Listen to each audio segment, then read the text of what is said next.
I better tell them now. I better tell them now. We're gonna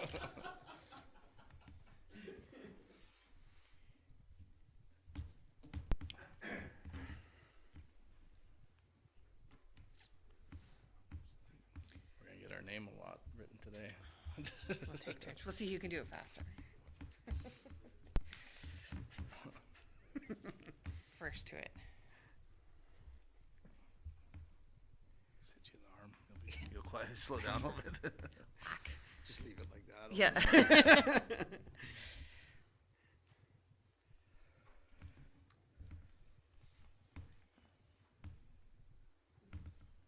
don't want to touch you.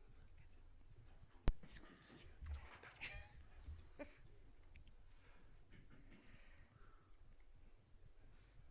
We're live. Call the meeting to order.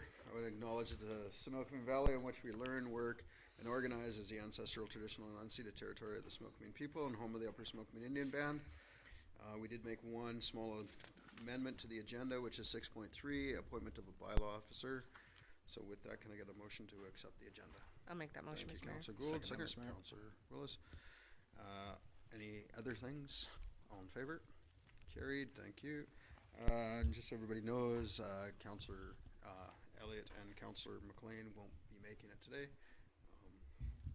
So we will move on to adoption of the minutes from the November 1st regular meeting. Make that motion, Mr. Mayor. Thank you, Councillor Gould. Second, She had Councillor her hand Willis. up. That's right. I can say it. Was there any errors or omissions on that? None noted. Okay. All in favor? Carried, thanks. And then the November 6th special meeting of council minutes. I'll make that motion, Mr. Thank Mayor. you, Councillor Gould. Secondly, Councillor Second. Willis. Any errors or omissions on that one? All in favor then? Carried, thank you. We have no petitions or delegations, which will take us right down to staff reports. 6.1 is disposal of 42 old town streetlights. Jim, you wanna jump up there?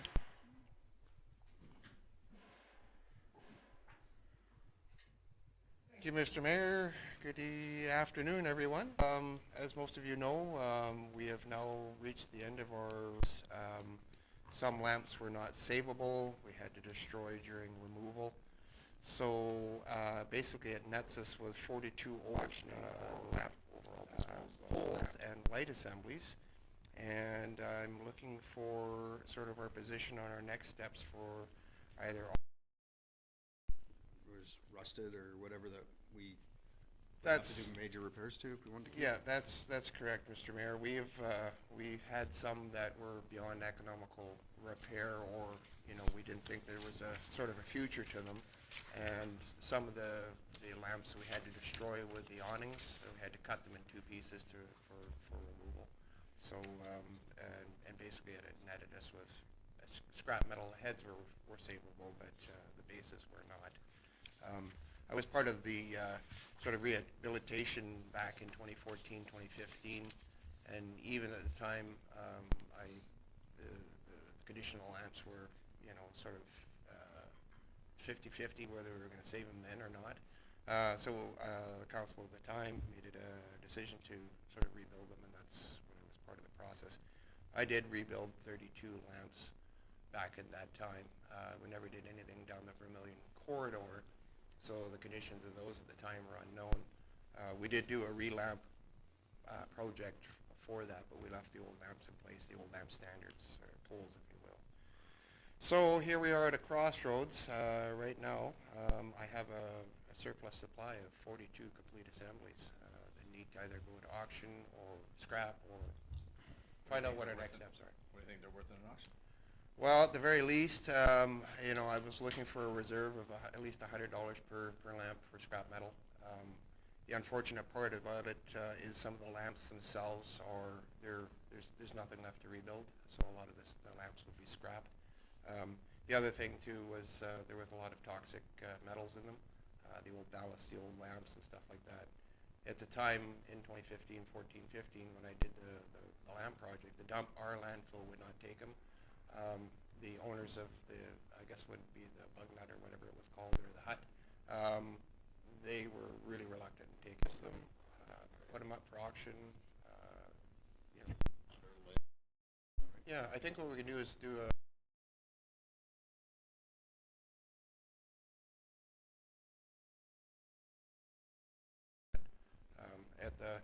What I would personally do is again, cherry pick the good ones and then, perhaps scrap the rest, or, if there's some municipality or some private ownership, the head and the lamp itself. So, When you refurbished them in 2015, are they LEDs? Were they LEDs? the ones that I had refurbished on the Bridge Street corridor were all retrofitted to LED. On Vermilion, we had contractors replace the existing heads with LED, and then a lot of BC bid, and we've had no activity on Okay. at all. Okay. Because I was going to say, instead of delaying it to next year to put any up for auction, if there's some that you know you're going to put up for auction, you could do that now, but Sounds good. I'll leave it So to you. motion to, do we need a motion? Just a suggestion? Come back to us in the spring with a. Sure. Actually, it actually meets our surplus asset policy that's in our purchasing policy. So, Yeah. because it actually follows a policy that we're doing that's written and passed as now, I don't think we need a motion for it. Yeah. Motion. Yeah, it's just that we support the discretionary disposal. So by consensus, we support you moving them over there and Sounds figuring out good. in the spring, and we'll go from there. And Okay. Thanks, everyone. Thank you. The next one is a green inclusive building grant application resolution amendment. So the recommendation is that the council amend, who wants to speak? This is me.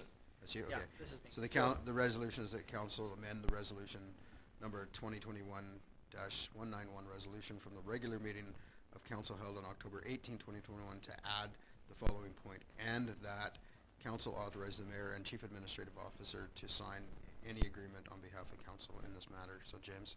So the resolution in question refers to the Arena Improvement Project grant from the federal government. And in that original grant, it didn't explicitly state who was authorized to sign documents on behalf of the town for that grant, and it's a requirement of the federal government.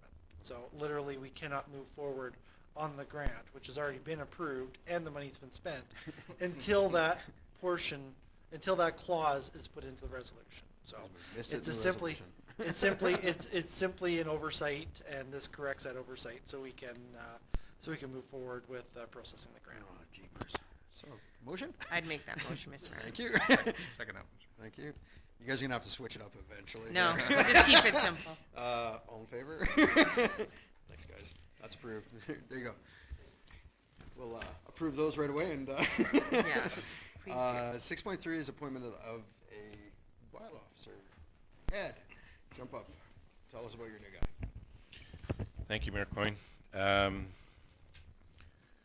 It's a process by which the council appoints the bylaw officer to do the work that he's required to do. I'm just wishing that council appoint, Brandon Wanner as the bylaw enforcement officer in accordance with section 2641B of the community charter.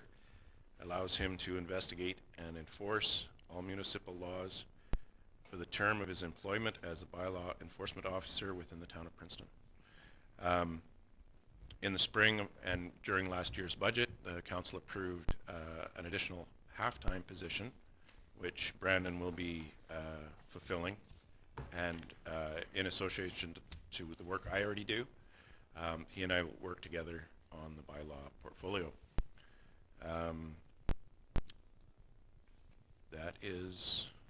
That's it. I'm sorry that Are you sure? Brandon, well, I'm sorry Brandon's not here today for you to meet him, but there will be opportunity in the future. He's at work. His other job. Questions? Motion? I'll make that one. Thank you.